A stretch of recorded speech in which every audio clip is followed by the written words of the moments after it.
So I just want to shed a little light about what Idaho CPS does.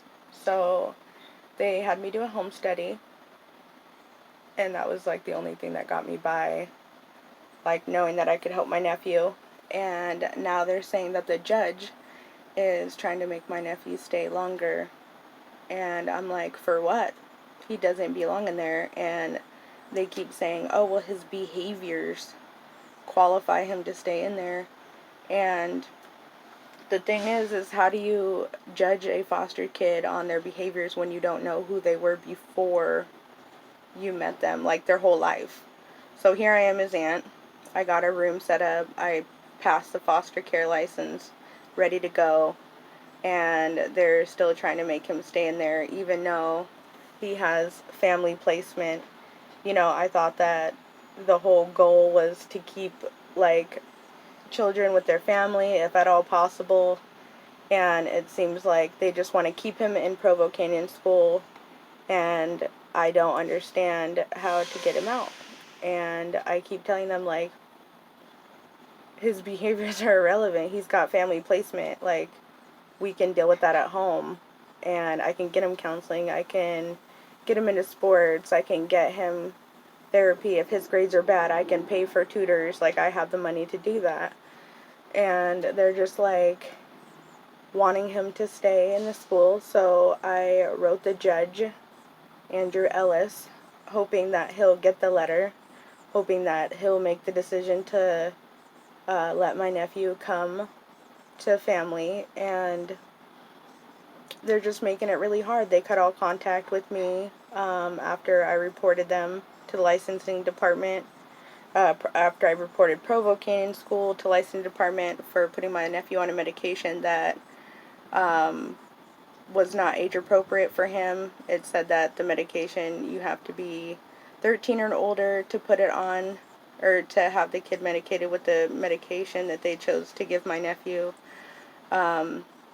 In addition to that, they've just been lying to me, like, left and right. Like, first they said he was making progress, and that's why he needs to stay there, because he's doing so good. And then I talked to him another time, and they're saying that his grades are bad, and he's not leveling up, and they want him to level up and complete these stupid levels that, to like, get out, like, he's earning his way out. And it's just like, how did this turn into this? Like, how did this turn into this? And I feel really stuck. I've tried everything I can think of. And, I was really hoping to have him out for the summer. He's a kid. He should be playing. We got birthday parties, lakes, camping, fun stuff. And they're just, like, marking him as a bad kid. And, it's just, I am so worried about what this is going to do to his, like, mental state later on, and his psychological state of mind later on. They cut all contact between me and him. And now I'm begging to, like, speak with him again, and they're like, oh, well, you can talk with him if you encourage the program and for him to level up, and, you encourage this process. And I'm like, I haven't ever told him not to do that. I always tell him to be good and do the program, because I know that, if he doesn't, it's just going to be harder on him. And, he's going to have consequences to, rebelling. And so, now he's not been doing too good in there. And, they just tell me it's just so good for him that, if it's so good for him, why is he not doing better? And if it's so good for him, why did you feel the need to cut all contact with the one person that's supporting him and encouraging him? I've never told him anything bad or negative about the school. I don't like the school. I've never liked the school. I've told them that. And I think it's bullcrap that he's in there.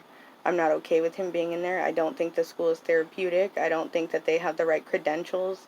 They've shown many studies that dialectical behavior therapy does not work on children, especially ones that have already been through a lot of blunt force, parenting or strict parenting.